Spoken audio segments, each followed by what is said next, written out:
Ya, 101,1 Radio Smart FM Makassar. Halo, selamat sore Smart Listener. Apa kabar Anda sore hari ini? Kembali di spesial program Senin Inspirasi yang kami hadirkan untuk Anda dari jam 5 sore hingga jam 6 petang nanti. Smart Listener, perias atau yang lebih bekan ya dengan istilah makeup artist atau MUA, ini adalah orang-orang yang melakoni pekerjaan merias wajah ya. Terkadang juga menata rambut klien untuk berbagai kepentingan ya, mulai dari pesta, kemudian wisuda, pernikahan, ataupun keperluan pemotretan, panggung dan peragaan ya. Jadi bukan terbatas hanya merias artis saja ya, Smart Listener. Dan untuk sore hari ini kita kedatangan tamu spesial Smart Listener. Kita kedatangan seorang penata rias ya, langsung saja kita bersama dengan Ibu Ervika Widyasari SH dari owner rumah pengantin Vika. Assalamualaikum warahmatullahi wabarakatuh. Selamat sore Ibu Vika. Waalaikumsalam, selamat sore Bu. Gimana kabar tak? Alhamdulillah Sehat ya. Alhamdulillah Ya. Terima kasih Ibu sudah hadir di studio ya. Terima kasih. Ya, dan tentunya Ibu Vika dan juga Smart Listener, kita live di 101,1 Radio Smart FM Makassar. Bisa lebih dekat dengan mic-nya Ibu? Bisa lebih dekat lagi dengan mic-nya? Iya. Ya, dan Smart Listener tentunya kita live ya di 101,1 Radio Smart FM Makassar dan juga di channel YouTube Smart FM Makassar. Untuk hari ini kita mempunyai tema bermula dari nol kini sukses jadi MUA ya. Dan langsung saja ya Ibu Vika. Ini ya kalau semuanya untuk penata rias ya itu ada yang mengatakan sebagai MUA, ada juga yang mengatakan penata rias dan MUA itu tidak sama katanya. Itu bisa dijelaskan nggak sih Ibu Vika sebelum kita lebih detail lagi ya? Awal mulanya nih untuk mencintai profesi ini seperti apa Ibu? Tapi ya silakan jelaskan dulu Ibu. Dulu itu dikatakan perias atau indok bunting kan, sekarang dikatakan MUA. Tapi MUA itu lebih ke modern. Kalau ke indok bunting atau perias itu mereka ada pakem-pakemnya, misalnya warnanya gitu. Kalau sekarang kan lagi tren warna soft. Kalau untuk pakem Bugis Makassar itu tetap pakai yang ngejreng yang merah. Oh gitu. Untuk kayak dasa itu ada ukurannya tersendiri. Kalau MUA kan lebih ke mengikuti ya. Lebih mengikuti kayak Korean style kayak gitu kan, lebih masa apa kini ya, lebih gitu ya? modern ya. Lebih modern. Itu jadi bedanya. Iya, jadi itu ya Smart Listener kalau penata rias. Jadi kalau penata rias itu memang ada ikut apa ya? Harus mematuhi aturan-aturannya, pakemnya itu ya. Kalau semuanya untuk pengantinnya memang pengennya tampil sebagai pengantin Bugis Makassar, nah itu riasannya seperti itu, nggak boleh di model-model gitu ya. Kayak misalnya alisnya Bu kan, bisa di model gimana gitu ya. Kalau Makassar itu pakemnya, Bugis Makassar pakemnya itu kan melengkung indah. Gitu. Kalau MUA kan biasa dia kayak Korean style gitu, yang lurus gitu kayak Korea kan ya, di film Korea gitu. Jadi gitu ya sedikit perbedaannya ya. Baik, Ibu Vika langsung aja nih ya. Tadi Ibu Vika ini kan berprofesi sebagai penata rias gitu ya. Terus kalau saya lihat backgroundnya ini sebagai sarjana hukum gitu ya. Ini bisa cerita Bu, gimana nih langsung mencintai profesi ini langsung banting setir gitu ya.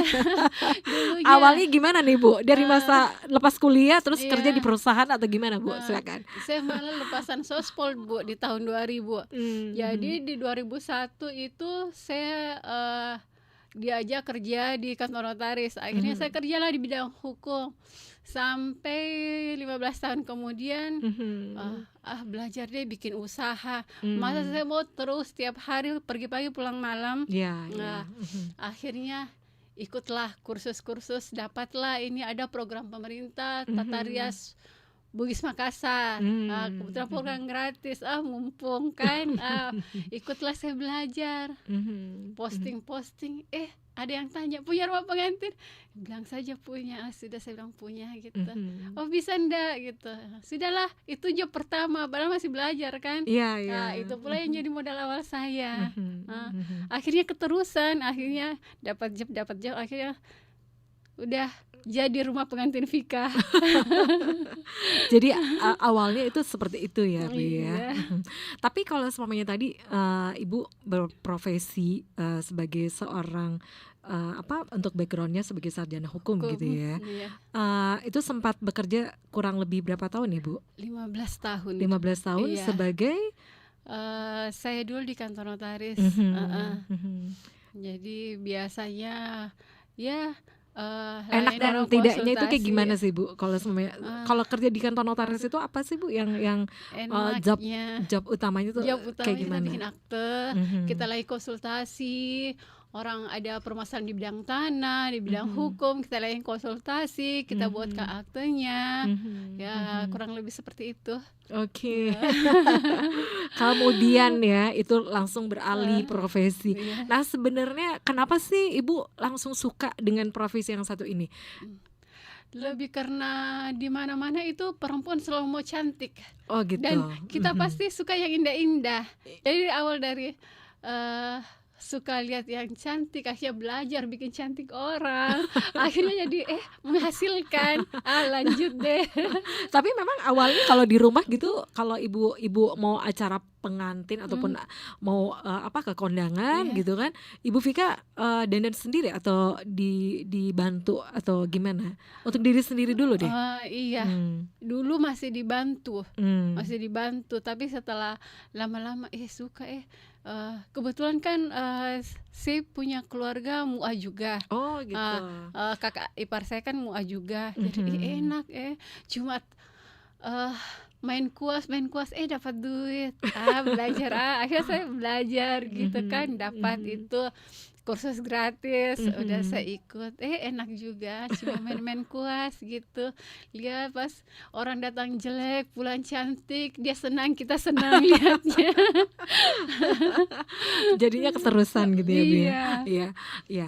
Oke. Nah, ini ya kalau semuanya Ibu tadi, kita balik lagi ya, kalau semuanya tadi menekuni profesi ya, bekerja di kantor notaris, terus untuk beralih profesi gitu, ada dapat ini nggak sih Bu, dari keluarga misalnya ataupun dari suami, pasti ada, pernah nggak sih misalnya bilang gini, kenapa sudah bagus-bagus pekerjaannya, kenapa mau pilih misalnya resign atau bagaimana Bu?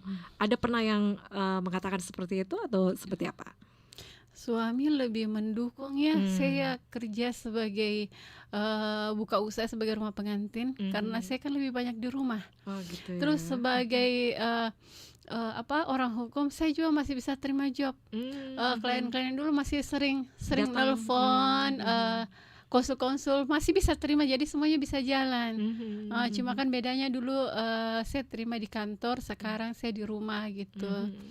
Jadi lebih fleksibel gitu ya, lebih fleksibel. Oke. Ibu ya akhirnya ya memilih sebagai penata rias nih. Apa sih Bu yang menjadi awalnya ya pada saat beradaptasi gitu kan?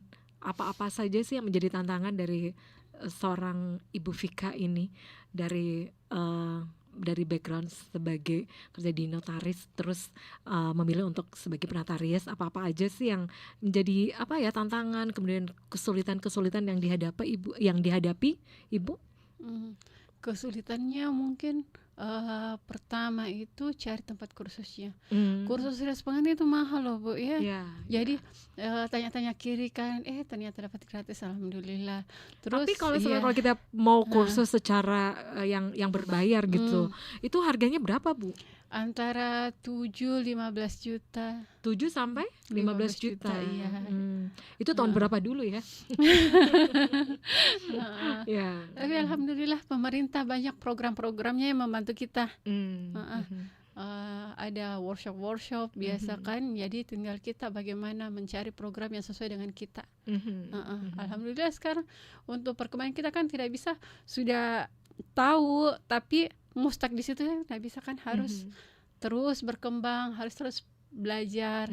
Jadi itu lebih susahnya mungkin karena waktu saya di awal ya, alat makeupnya mahal, orang datang baru bisa enggak 50.000 saja. Aduh. Ada yang menawar sampai ke situ Bu ya. Bukannya apa ya, aduh ini foundationnya saja sudah segini, nanti berapa kali pakai, tidak, sudahlah, namanya sebelajar, saya korban dulu saja deh. Sudahlah. sudah terima saja. Namanya saya belajar kan, sudah dapat kursus, sudah berasa bagus di tempat kursus, tapi kan kalau kita di luar kan beda kan. Pasti di luar tantangannya lebih, biasanya ada orang-orang yang ibunya maunya yang lipstiknya merah, tapi anaknya yang pengantinnya maunya model sekarang yang soft, saya mau yang soft gitu. Jadi kita agak susah itu. Di situ tantangannya sebenarnya menyatukan keinginan pengantin dan keinginan keluarganya. Jadi biasa pengantin keluar, kenapa begitu riasannya tidak kentara kalau pakai lipstik. Tapi pengantinnya senang, memang seperti itu, keren style. Jadi kita di tengah-tengah gitu. Itu mungkin tantangannya kalau kita gitu ya. Apalagi Bu untuk tantangannya kalau sebagai penata rias Bu itu biasa kan nikahnya kan biasa jam 9, jam 10. Jadi kan kita makeup itu kan lama, pasti pakai itu lama untuk pakaiannya kan, karena banyak pernak-perniknya segala macam. Jadi kalau habis sholat subuh ya sampai di rumahnya ternyata yang mau menikah belum bangun. Akhirnya dia mandi, sekarang sudah jam 6. Ndak keburu kita semua tim bergerak. Alhamdulillah saya punya tim. Jadi saya make up, tim saya kerja rambutnya, ada yang siapkan bajunya, saya alhamdulillah bisa keburu. Itu sih lebih ke kejar waktunya juga sebenarnya. Kalau kita di lapangan sebagai perias, itu berburu dengan waktu gitu, berburu waktu. Tapi kalau semuanya ini Bu, kalau dulu ya biasanya ada juga yang mengatakan kalau mendandani orang gitu ya, apalagi untuk seorang calon pengantin, katanya itu ada beberapa persiapan dulu Bu. Itu Ibu seperti itu atau gimana? Sama dulu kan itu perias pengantin kan pakai puasa dulu, pakai sebelum jalan ditepuk bahunya dulu, kaki kanan dulu, seperti itu. Sekarang kalau yang modern sudah tidak kayak gitu. Kita sudah tidak tahu apa yang orang tua dulu itu baca sebelumnya. Yang jelas kita intinya yang zaman kita dulu belajar itu diajarkan intinya itu harus memulai menghadap ke kiblat, bismillah yang seperti itu saja yang kita ikuti sebelum melangkah keluar kaki kanan gitu. Tidak seperti dulu lagi yang harus puasa sebelum make up, tidak seperti itu lagi. Mungkin kepercayaannya orang dulu juga kan. Kalau kita sekarang lebih modern, bismillah gitu sudah. Itu sudah cukup Ibu ya. Jadi itu ya beberapa aturan-aturan yang dilakukan ya sekarang ya untuk merias pengantin. Nah ini ya smart listener, kalau Ibu Vika ini itu bukan hanya untuk merias wajah saja, tapi itu secara keseluruhan ya, karena Ibu Vika ini sudah mempunyai rumah pengantin smart listener. Jadi itu mulai dari hiasan kepala ya sampai untuk pokoknya baju yang dikenakan juga itu ya sudah menjadi job dari Ibu Vika ya. Kita akan lanjut lagi sebentar ya smart listener, kita break dulu untuk sesaat. Dan mungkin juga untuk Anda nih ya di 2024 ini mungkin punya resolusi juga nih, pengen belajar untuk merias gitu kan. Apa sih kesenangannya gitu kan, peluangnya seperti apa gitu kan, itu bisa nanya-nanya juga nih sama Ibu Vika gitu ya. Silakan ya untuk WhatsApp-nya di Smart FM Makassar. Sekali lagi untuk WhatsApp ke Smart FM Makassar di 0811 461011 ya. Untuk Anda juga yang ingin menonton kita, silakan untuk di channel YouTube Smart FM Makassar.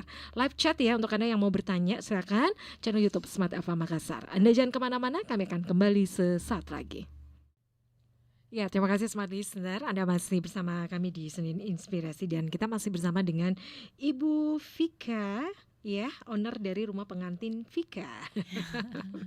Ya, dan untuk Anda juga di Smart Listener yang mau gabung ya di sore hari ini, mau nanya-nanya juga, kalau tadi sudah dengar ya cerita dari Ibu Vika tadi, ternyata pada saat memulai untuk menjadi seorang penata rias ini memang apa ya, benar-benar harus berani ya Bu ya, berani ya. Oke, dan untuk Anda juga yang mau nanya langsung aja untuk WhatsApp di 0811 461011, kemudian juga di live chat ya di channel YouTube Smart FM Makassar. Baik, Bu Vika tadi seperti informasikan ya bahwa memang untuk menjadi seorang penata rias memang itu ada hal-hal yang memang harus kita apa ya, biasanya kan kalau orang mengerjakan sesuatu itu kan itu banyak yang ada di pikirannya ya, harus punya modal kah, harus punya apa ya, sesuatu yang bagaimana tuh mereka bisa untuk apa ya, untuk bekerja gitu kan. Tapi kalau Ibu Vika sendiri apa sih yang menjadi motivasi ataupun keberanian dari Ibu Vika untuk memulai usaha ini? Kita kan sebagai ibu rumah tangga kan kita pengen punya penghasilan sendiri, pengen beli ini, pengen beli itu kan. Kalau saya diam di rumah cuma tunggu gaji suami kan, itu juga kan pasti kita sayang deh gajinya suamiku saya habiskan, cari deh kegiatan. Ternyata main kuas bisa menghasilkan. Awalnya juga tidak punya apa-apa kan, belum punya kuas, belum punya alat-alat gitu kan. Mau terima job pengantin kita belum punya apa-apa gitu. Alhamdulillah sekarang bantuannya FB, kita upload foto gitu kan, ada punya rumah pengantin, punya. Padahal sebenarnya pada saat itu belum punya, cuma modal berani kan, harus berani. Kalau saya tidak berani kapan majunya? Saya mau ngumpulin modal itu, rumah pengantin bukan modal kecil loh Bu, puluhan juta biar. Puluhan juta. Jadi pas job pertama ada masuk 5 juta. Saya belilah peralatan, beli baju, beli perhiasan, yang tidak kebeli itu saya sewa gitu, pinjam punya teman. Saya sewa punya, kebetulan teman-teman kan kita sesama rumah pengantin kan saling mendukung. Apalagi yang dulu ngajarin saya itu kan juga punya rumah pengantin. Jadi, Bu, saya bisa sewa tidak gitu kan. Akhirnya dipinjamin, akhirnya jadilah satu job terselesaikan. Akhirnya saya punyalah sedikit barang gitu. Terus masuk akhirnya itu orang lihat kan, post kan, kita kan rajin posting di FB, kasih lihat saya itu loh habis merias loh, seperti ini loh gitu. Hasilnya, kan gitu ya. Akhirnya bisa, saya mau dong, anakku tanggal sekian, sekian. Akhirnya mereka DP kan, DP-nya lagi kita belanjakan, beli peralatan, beli lambing, beli ini. Akhirnya yang tadinya kita menyewa, alhamdulillah sekarang sudah punya sendiri. Jadi ketiga kali alhamdulillah duitnya sudah bisa masuk dompet. Yang pertama, kedua jadi modal. Betul. Yang ketiga alhamdulillah sudah ada yang bisa masuk dompet. Ada yang bisa ditabung gitu ya. Ada yang bisa ditabung. Oke, jadi benar-benar ini ya, harus berani Bu ya untuk mulai usaha ya. Oke, Bu, kemudian ya, itu sebagai penata rias sebenarnya ini kan untuk mengubah penampilan seseorang ya dengan peralatan kosmetik. Nah, sebenarnya sebagai seorang penata rias itu teknik apa sih yang mereka tuh harus kuasai Bu pada saat merias? Pada saat memegang apa ya, untuk membuat alis, kemudian untuk membuat wajah yang gemuk itu bisa tirus gitu kan. Itu apa Bu tekniknya? Itu kalau untuk merias itu lebih ke mata. Kalau matanya, alisnya sudah perfect, itu sudah semua sudah, itu 80% sudah selesai. Jadi lebih jadi kapan alisnya sempurna sudah, itu sudah bagus kelihatannya. Jadi lebih ke alis dan bentuk wajah. Jadi biasa kan ada yang wajahnya tidak simetris kan, ada yang terlalu tembem, biasa terlalu kotak. Kita bagaimana kita shadingnya, bagaimana kita konturnya, membentuk wajahnya jadi lebih perfect kan. Orang kan bilang kalau dia oval kan itu bentuk wajah yang perfect. Jadi kita bagaimana bentuk dia supaya dagunya jadi runcing, hidungnya jadi Oh mancung. begitu ya. Itu beberapa tekniknya. Teknik yang harus dikuasai ya. Oke. Kemudian Bu, kalau seumpamanya itu ya, kalau seumpamanya wajahnya bulat, pengen di seperti oval gitu ya, itu bentuk wajah yang sempurna ya. Jadi itu dihias seperti itu Ibu ya, diubah seperti itu ya. Lebih ke shadingnya, lebih ke konturnya. Jadi ada di sisi dimana dia lebih misalnya lebih tembam, ya kita kasih di situ kontur, kasih agak gelap gitu kan, supaya jadi yang agak nanti kita combine di mana dia mesti dikasih terang, di mana mesti gelap, supaya nanti bentuknya sempurna seperti itu. Oke, itu ya Bu ya, pada saat untuk merias pengantin ya. Tapi kalau semuanya untuk merias untuk acara-acara yang misalnya nih untuk kegiatan sehari-hari aja ya, misalnya yang mau ke kantor gitu kan. Nah itu ada tips nggak? Oh iya. Ini penting karena pasti kan orang kantoran kan tidak punya banyak waktu untuk make up kan. Mereka mau pengennya yang simple gitu kan. Kalau itu lebih ke ini aja, BB cream mungkin, pelembab, habis pelembab BB cream, itu bedak tabur, terus habis itu cushion, terus bedak padat kan, bedak padat dan bedak tabur. Itu bedak tabur lebih ke supaya dia tidak cepat berminyak. Bedak padat itu lebih ke mengunci, jadi dia tidak gampang kena air, tidak gampang luntur seperti itu. Terus mungkin untuk warna bisa pakai orange di kelopak mata, sedikit di bawah mata ya. Itu bisa dikasih orange sedikit, jadi dia lebih cerah matanya kan. Jadi tidak menor tapi cerah. Terus untuk pipi supaya lebih segar gitu, lebih segar kelihatan, bisa pakai blush on pink atau orange. Untuk kalau lebih ini lebih aman pakai orange sih atau pink gitu, warna aman. Ya itu untuk blush on ya. Untuk lipstiknya Bu? Lipstick kalau biasanya kalau untuk ke kantor kalau lebih ke ini aja ya, warna-warna yang soft aja. Kalau terlalu terang nanti dikira mau ke pesta. Itu ya. Nah, oke. Kita kembali lagi nih Bu ya. Jadi itu ya. Untuk yang yang mau dandan untuk sehari-hari gitu ya. Nah, kita balik lagi nih ya. Untuk riasan pengantin ya. Jadi memang ya untuk riasan pengantin memang ini riasannya agak berat gitu ya Bu ya. Biasanya untuk dasarnya itu kan kita kita pakai beberapa macam fondinya. Kita mix antara yang cair dan yang padat gitu. Ada beberapa merek lah ya, kita combine gitu. Karena kan ada beberapa brand yang bagus, dia tahan lama gitu ya. Tahan, tapi mungkin bikin berminyak. Ada yang dia lebih mate tapi gampang pecah, jadi kita combine supaya dapat hasil yang bagaimana dia tidak cepat berminyak, tahan lama, tidak pecah kan. Karena kan pengantin kan harus duduk dari pagi sampai sore, belum lagi kadang kalau pestanya 1 hari kan bisa sampai malam. Jadi kita bagaimana itu bedaknya tidak pecah, jadi harus kita bagaimana foundationnya itu kita mix berapa brand, terus berapa ada yang cair, ada yang padat gitu kan, kita combine bagaimana. Terus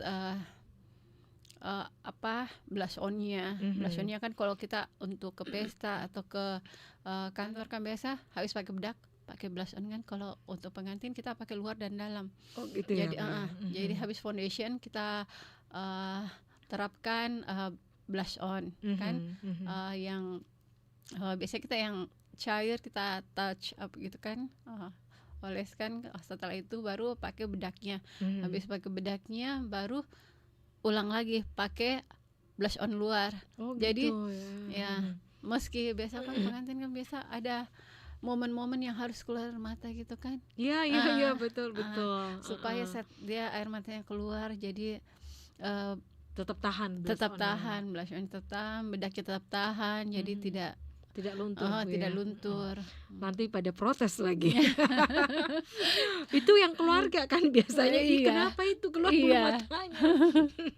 Atau kenapa luntur itu bedaknya? Atau maskaranya? Paling sering itu bulu mata. Bulu mata ya. Atau apa Bu? Kalau sebenarnya luntur nih yang di bawah sini Bu. Eyelinernya. Aduh, salah usap nih ya. Oke. Jadi itu ya Smart Listener, itu beberapa hal yang memang harus diperhatikan ya pada saat merias pengantin ya Bu ya. Nah oke. Sampai pada saat untuk mukanya udah selesai nih ya. Untuk tahapan rambutnya nanti seperti apa nih Bu? Rambut kemudian nanti untuk pilihan bajunya. Biasanya rambut itu kalau misalnya dia pakai adat Bugis Makassar kan kita biasa pakai dasar, terus pakai simbol yang kan yang sanggul sanggulnya kan. Apa istilahnya Bu? Simbol yang tetong. Dulu itu betul-betul dari rambut kita gulung gitu ya? Sampai dia berbentuk seperti itu kan. Kalau sekarang kan sudah ada yang siap pasang kan. Itu jadi sekarang juga itu dulu kan harus disasak. Sekarang tinggal sedikit sasaknya, jadi setelah pesta bisa langsung cepat perbaikan rambutnya kan. Jadi itu lebih, dan sekarang itu sudah simpel. Orang lebih ke pakai jilbab. Kan lebih pakai jilbab, jadi lebih simpel. Lebih simpel ya kelihatannya. Enggak lama lagi seperti dulu kan. Tinggal kita tetap perhiasannya tetap kita pakai supaya dia tetap terlihat mewah gitu ya. Mewah. Ciri khasnya kan Bugis Makassar kan mewah. Jadi tetap semua bunganya, hiasannya semua tetap kita pasang. Meskipun dia pakai jilbab tetap kita pasang. Jadi dari belakang tetap terlihat mewahnya. Bu, saya ingat deh kalau semuanya dulu itu kan biasanya orang kalau pakai jilbab itu dikombinasikan dua warna ya. Itu masih model, masih ngetren atau gimana Bu? Sekarang lebih simpel ya, lebih ke biasanya cuma satu warna. Dulu kan 2 jilbab, satu dibentuk bunga di sebelah kiri, satu dibentuk bunga di sebelah kanan. Nah sekarang tidak lagi. Sekarang lebih simpel dan itu terlihat lebih elegan. Oh gitu ya. Jadi biasanya cuma pakai satu warna saja sesuai warna bajunya, terus dikasih perhiasannya. Lebih main ke perhiasan sekarang. Jadinya lebih lebih simpel gitu ya, lebih elegan. Tapi kalau sekarang Ibu, kalau sampai ada orderan pengantin gitu, mereka memang pengennya yang istilahnya benar-benar adat atau bagaimana Bu kalau sekarang ini dari orderan yang masuk ke Ibu Vika untuk dandan pengantinnya ataupun baju yang digunakan? Kalau untuk sekarang itu lebih ke adat. Dulu kan itu kan ada yang modern yang bentuk tangannya pop gitu kan. Sekarang lebih banyak yang model baju bodoh segi 4. Tapi kalau dulu kan dia hanya sedikit perhiasannya kan. Sekarang full payet. Jadi tanpa perhiasan dia sudah kelihatan mewah. Tapi tetap kita gunakan perhiasan sebagaimana biasanya. Terus kalau untuk bawahannya dulu kan lebih ke ini lahenga India, seperti rok-rok India itu kan. Banyak juga yang gunakan lahenga India. Sekarang lebih ke sutra. Jadi kalau kita kan Bugis Makassar khasnya itu kalau tidak corak laba, corak rebung, jadi kelihatan coraknya. Jadi sutra yang betul-betul yang Bugis Makassar. Jadi kelihatan coraknya, cuma full payet. Jadi meskipun dia curala bah atau motif terung tetap mewah karena Kelihatannya. mewah karena memang full payet. Jadi kesannya untuk kain yang biasa aja, tapi kalau semuanya sudah dipayet itu kelihatan mewah Iya, gitu ya, Bu mewah ya. banget. Wah, harus saya belajar payet dulu nih, Bu. Ya. Oke. Untuk ini ya, kalau semuanya mau mau ngundang Bu Vika untuk merias gitu, Bu, itu biasanya berapa sih tarif yang dikenakan nih, Bu? Untuk apa nih? Pesta pengantin. Oke, standarnya seperti apa, Bu? Biasanya ya untuk merias. Enggak, itu sih Sesuai itu ya, bisa nego dulu ya. bisa lah dibisik-bisik. Oke. Pokoknya nanti ya, pokoknya langsung aja deh. Kalau semuanya untuk smart listener yang ingin ini ya menggunakan jasa dari Ibu Vika untuk rias pengantin gitu, itu bisa juga lihat di Instagram Instagram ya. Rumah Apa, Bu? Pengantin Vika. Rumah Pengantin Vika. Ya, jadi sekali lagi Ibu untuk Instagramnya itu disebutin, Ibu. Iya, kalau mau lihat koleksi saya bisa buka Instagram Rumah Pengantin Vika. Atau bisa juga langsung di WA di 0853 40 71 445. Oke, itu ya. Jadi kalau semuanya mau lihat lagi nih koleksi-koleksi dari Ibu Vika, itu langsung aja mengunjungi Instagramnya ya. Oke, sekali lagi terima kasih Ibu Vika sudah hadir di studio ya. Sukses ya Ibu untuk usahanya. Ya, dan smart listener, demikian ya untuk perbincangan kita bersama dengan Ibu Ervika Widyasari SH, owner dari Rumah Pengantin Vika. Dan smart listener, sekali lagi saya ucapkan terima kasih ya Bu ya sudah hadir di studio. Terima kasih juga sudah diundang. Ya, dan smart listener, demikian untuk perbincangan kita di sore hari ini. Saya Mirza Arianti pamit. Selamat malam ya. Assalamualaikum warahmatullahi wabarakatuh.